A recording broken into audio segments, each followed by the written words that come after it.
It's just so good. Awesome. I'm a Southern girl. Reasonably priced. It's decently right? priced, yeah.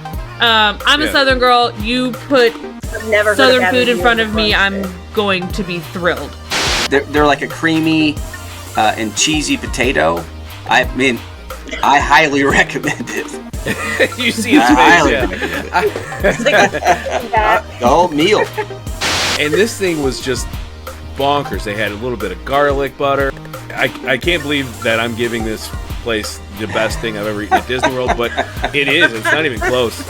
Even the freaking 4 drops of balsamic that were on it, like, this is the best balsamic I've ever had. And our server's like, it's like $100 a bottle, and the bottle's comically small. Oh, it's real balsamic. Like, oh, wow. Oh, yeah. It's like, Welcome, Walt Disney World fans, to another episode of the Notcast. If you joined us last week, we talked about the worst things that we've eaten at Walt Disney World.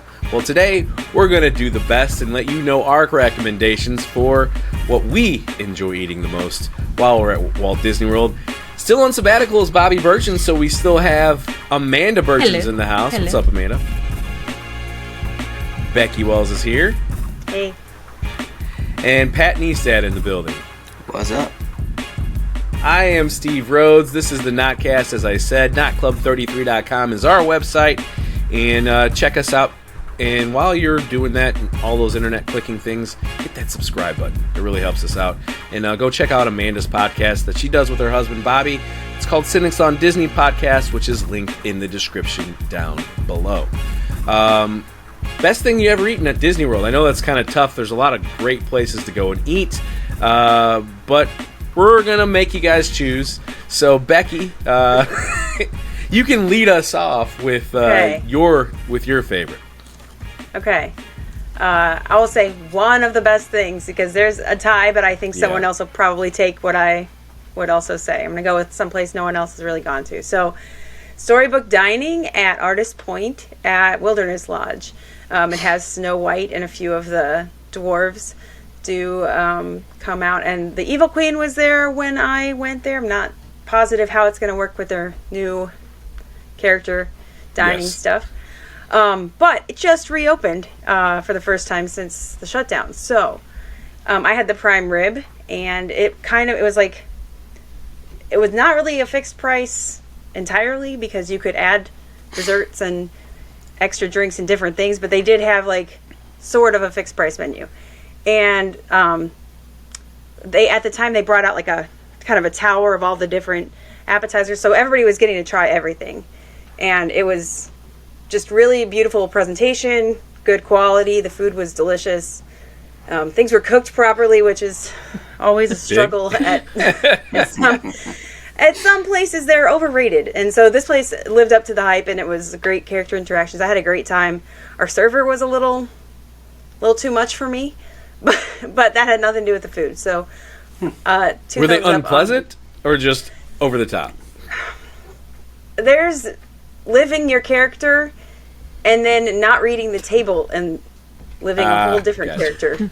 So they were nice. They were just very... No, he was fine. He just didn't pay attention to what we were saying because he was too far into what he was doing. So, well, luckily for him, this episode is about the food and not exactly the person. So the whole meal. Yeah. The whole meal. The whole experience was great.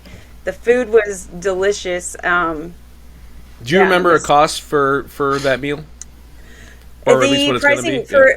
Per adult is $60 plus tax. I think it was only $59 when it was about the same. Yeah. This is that's a prefix menu, so you get appetizer, entree, dessert. Yes, and they do a shared thing where they're going to bring you a little of everything. Okay. So for the table, they did have allergy menus, and they do have the children can get something different if they want a different type of thing, and the children's pricing is $39. So it is a little on the higher end, but it is a character dining, so actually one of the less expensive character dinings. And just a boat ride away from Magic Kingdom at Wilderness Lodge, Storybook Dining at Artist Point. Yep. Good suggestion for everybody there. Pat, what are you going to drop on us? Where's your favorite? So if anybody knows this show, they know where I'm headed. I'm going to Topolino's. I didn't see it. Yep. Yeah. I think we just recently talked about this place, but yeah. So the one thing in particular that we had that was like really good were these potatoes. They're like kind of like potatoes au gratin, but they were pomme fond dame. I don't know how to pronounce it exactly, but they're like a creamy and cheesy potato, and they were like it's really damn good. I mean, it's super rich, but really damn good. So you go to a steakhouse, and the best thing there was the potatoes. So everything about the meal was great, right? Yeah, that's probably one of the best meals you can get at Disney World, in my opinion. The best ones I've had. I had veal, and I had never had veal before, and that was cooked. I mean, it was amazing, and it kind of reminded me of pork in a way. But gosh, I mean, I highly recommend it. You see his face, yeah. The whole meal was great. I'm going to link to your 3-minute dining review. If you got 3 minutes, go look at Pat's 3-minute dining review. The card is flashing there above Pat's head somewhere with the link to that. I mean, as much as you love red meat and whatnot, and you're talking about the potatoes, I would say you definitely want those potatoes at Topolino's. Right. You guys have watched the show. You love Topolino's. Did you have those potatoes? Yeah. Okay. Did you have that as well? The potatoes? Yeah, the tomahawk field chop. Yeah. Okay. Yep. Did you have the ricotta cheese? And the just would eat just that. Like I want to go back just for that. And like a tomato chutney. It was, oh my gosh. Yeah, so good. It was so good. And even the freaking like 4 drops of balsamic that were on it, like this is the best balsamic I've ever had. And our server was like, it's like $100 a bottle, and the bottle's comically small. Oh, it's real balsamic. Like, oh wow. Oh yeah. It's like really aged stuff. We were like, is there a way to get more? He's like, even the olive oil was like not.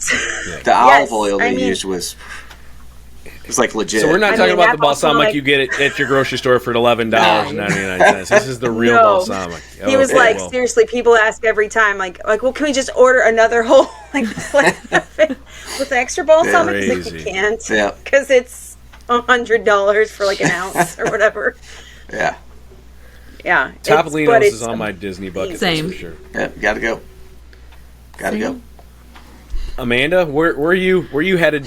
Where were you when you had your best thing that you've ever eaten? I'm gonna take y'all to Disney Springs, to one of my absolute favorite restaurants on Disney property. Hopefully not STK. It is not STK. If you watched last week's episode, then you know at all, it's not STK. That's why she was quiet. No, I'm taking you to Chef Art Smith's Homecoming. Specifically, I have not had a bad meal at that restaurant, but my favorite was the brunch. It's just so good. Awesome. It's good. I'm a Southern girl. Reasonably priced. It's decently right? priced. Yeah. I'm a Southern girl. You put Southern food in front of me, I'm going to be thrilled. So I had the French toast when I ate there, and because I also like French toast. Amazing, so good. I mean, it's really thick slices of bread. It's got cane syrup, spiced cane syrup that comes with it. It comes with fruit. You get a side item.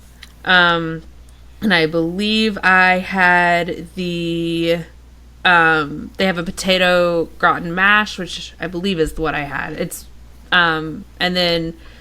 Oh, wow. Bobby got. Sounds amazing. I think the granddaddy plate, because that's got 3 eggs, bacon, ham. Their cheddar cheese drop biscuits are amazing. And then the lady, our waitress, was like, hey, you can also order from the lunch menu as well, since it's brunch. So we also got like mac and cheese as well. It was probably, this is definitely one of like the best brunch. Is the whole deal with Art Chefs, is that all locally sourced? It is. It is. He's okay. So Chef Art Smith, cool story. He actually did the college program back in the 80s, like back when when it first came out.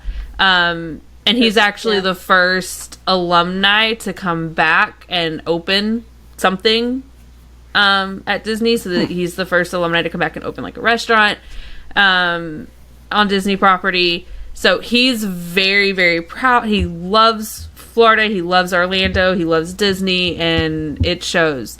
And yeah, he uses a lot of locally sourced things, incorporates as much local stuff as he possibly can in his food, and it's just fantastic.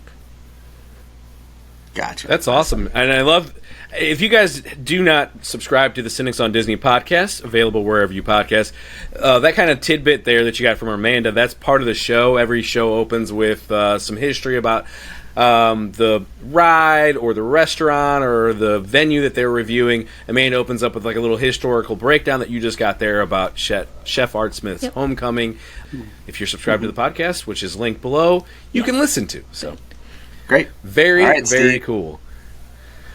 Well, for me, it's not a place that I ever thought that I would give high marks to the food for, because this country in particular, it's in Epcot, and this country in particular has some of the shittiest food on the planet. So I'm going to head to the UK pavilion, where, normally in this country they serve you boiled meats and bland-ass unseasoned food. But, crazy enough, on the menu at Rose and Crown, there is the catch of the day. Unlike the sustainable fish that Amanda talked about last week at Jungle Skipper Canteen, they do tell you up front what the catch of the day is. And on this particular day, which happened to be June, midsummer, the catch of the day was salmon. So if there ever is catch of the day salmon, you see it on the screen right now.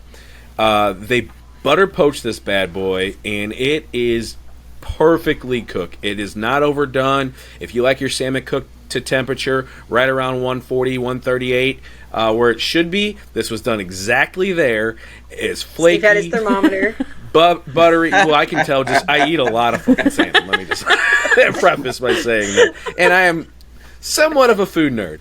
And this thing was just bonkers. They had a little bit of garlic butter, the garlic herb butter on the top. Like, it was just unreal. I can't believe that I'm giving this place the best thing I've ever eaten at Disney World, but it is. It's not even close. I mean, like, I've had great steaks at California Grill. I've eaten, great meals in Epcot. I've been all over the place. I've been to Morimoto in Disney Springs, where I love, and all sorts of places that are just amazing. But that friggin' salmon, I'm telling you, is absolutely bonkers. If you go there and the catch of the day is salmon, order it. You will not be disappointed. There you go. Good to know. So Glad you didn't say fish and chips. Yeah, fish and chips. Hell, well, fish and chips is an acceptable thing to eat. It's the only thing we've got out of the UK on a regular basis is fish and chips. Sorry, UK fans that have just all clicked unsubscribe, but it's true. I think people are actually from the UK don't take offense to how things happen in that pavilion. But this particular meal, there in that pavilion was fantastic, and I highly recommend it. So great, awesome. Four good things, guys, to eat. And I guess you viewers at home, let us know if you think your things that we mentioned, our things that we mentioned, aren't as good as what you would eat if you were there. Let us know in the comments below. Maybe we'll go review it. Maybe Pat will do a 3-minute dining review. Pat's got he'll have a trip coming up soon enough. Yeah. And maybe he'll get to reviewing that with another 3-minute dining review. While you're down there commenting, hit that like button. It lets YouTube know that you like the video, and others will be able to find it more easy when you do that. And consider subscribing since you already like the video. Tell a friend, hit the notification icon. That's that bell-looking thing, and it lets you know when we upload videos. We will be off next week because, well, it's Christmas, so we won't be here. But the week prior, right before the new year, we will be back with a brand new episode, so catch us then. That Friday is the 31st of December, 4 p.m. Magic Kingdom time, right here on this very channel. Till then, enjoy your holiday, and we'll see you next time.